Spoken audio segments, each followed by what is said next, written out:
गई है। इसी के साथ बढ़ते हम अपनी अगली खबर की ओर। दुर्ग में प्रेस वार्ता लिया गया है, जिस प्रेस वार्ता में मतदाता सूची को त्रुटि रहित बनाना और पात्र नागरिकों को मतदाता सूची में शामिल करेंगे। 4 नवंबर से 4 दिसंबर तक घर घर जाएंगे बीएलओ। दुर्ग कलेक्टर अभिजीत सिंह ने प्रेस वार्ता में बताया कि जिले में 1 जनवरी 2026 की अहर्ता तिथि के आधार पर निर्वाचक नामावलियों का विशेष गहन पुनर्निरीक्षण शुरू हो गया है। इस अभियान का उद्देश्य मतदाता सूची को त्रुटि रहित बनाना और पात्र नागरिकों को मतदाता सूची में शामिल करना है। कलेक्टर ने जानकारी दी है कि 4 नवंबर से 4 दिसंबर तक बूथ लेवल अधिकारी घर घर जाकर गणना प्रपत्र भरवाएंगे और मतदाताओं के रिकॉर्ड को अपडेट करेंगे। कलेक्टर ने कहा कि इस दौरान मृत, अन्य स्थान पर निवासरत और डुप्लीकेट नामों को हटाया जाएगा तथा पात्र नए मतदाताओं के नाम जोड़े जाएंगे। मसौदा मतदाता सूची 9 दिसंबर को प्रकाशित होगी और 9 दिसंबर से 8 जनवरी 2026 तक दावा आपत्ति स्वीकार की जाएगी। अंतिम मतदाता सूची 7 फरवरी 2026 को जारी होगी। उन्होंने बताया कि जिले में 1520 मतदान केंद्र है, जिनकी संख्या बढ़कर 1742 की जा रही है। बीएलओ मतदाताओं को फॉर्म वितरित कर जानकारी अपडेट करेंगे। मतदाता पोर्टल के माध्यम से सभी सूची में नाम खोजने की सुविधा उपलब्ध कराई जाएगी। कलेक्टर ने सभी पात्र नागरिकों से अपील की है कि वे विशेष पुनर्निरीक्षण में सहयोग कर अपना नाम मतदाता सूची में अवश्य सुनिश्चित करें और लोकतंत्र को मजबूत बनाने में संभागीदारी निभाएं।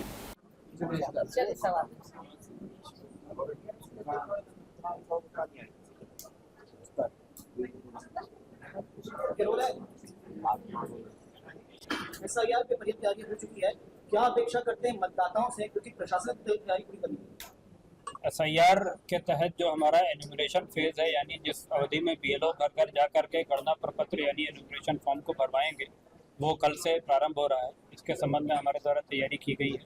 सभी बीएलओस को उनके संबंधित मतदान केंद्र के जितने भी वोटर्स हैं उन सभी के गणना प्रपत्र प्रिंट करके उपलब्ध करा दिए गए हैं। बीएलओस के द्वारा घर घर जा करके उनका गणना प्रपत्र किस प्रकार से भरवाया जाना है उसके बारे में उनको प्रशिक्षण दिया गया है। उसके मुताबिक बीएलओस के द्वारा गणना प्रपत्र भरवाए जाएंगे।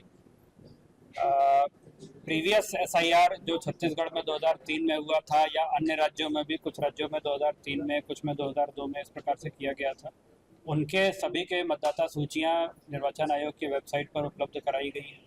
उनमें नाम किस प्रकार से खोजना है इसके संबंध में भी बीएलओस को प्रशिक्षण दिया गया है। राजनीतिक दलों से भी हमने अनुरोध किया है कि सभी मतदान केंद्रों के लिए अपने बूथ लेवल एजेंट्स नियुक्त कर दें। उनके द्वारा नियुक्त एजेंट्स को भी प्रशिक्षण संबंधित ईआरओस के द्वारा दिया जा रहा है। उनको भी बताया जा रहा है कि नाम किस प्रकार से 2003 के एसआईआर में खोजे जाएंगे। और इसके अलावा वॉलंटियर्स को भी इस संबंध में ट्रेनिंग दी जा रही है। तहसील स्तर पर, नगर निगम स्तर पर, नगर पालिका स्तर पर, जिला कार्यालय स्तर पर हेल्प डेस्क की भी स्थापना की जा रही है। वहाँ पर भी ऐसे लोग उपस्थित रहेंगे जो मतदाताओं को नाम खोजने में उनकी हेल्प करेंगे। तो इस प्रकार से प्रीवियस एसआईआर से संबंधित अपने नाम ढूंढ करके मतदाताओं के द्वारा वो गणना प्रपत्र भर करके उपलब्ध कराया जाएगा और फिर जो गणना प्रपत्र हमारे पास वापस आएंगे उनको शामिल करते हुए ड्राफ्ट रोल का प्रकाशन 9 दिसंबर को किया जाए। सर, अपील जनता से सभी लोगों से अपील है कि एसआईआर की गतिविधि में हमारा सहयोग दें।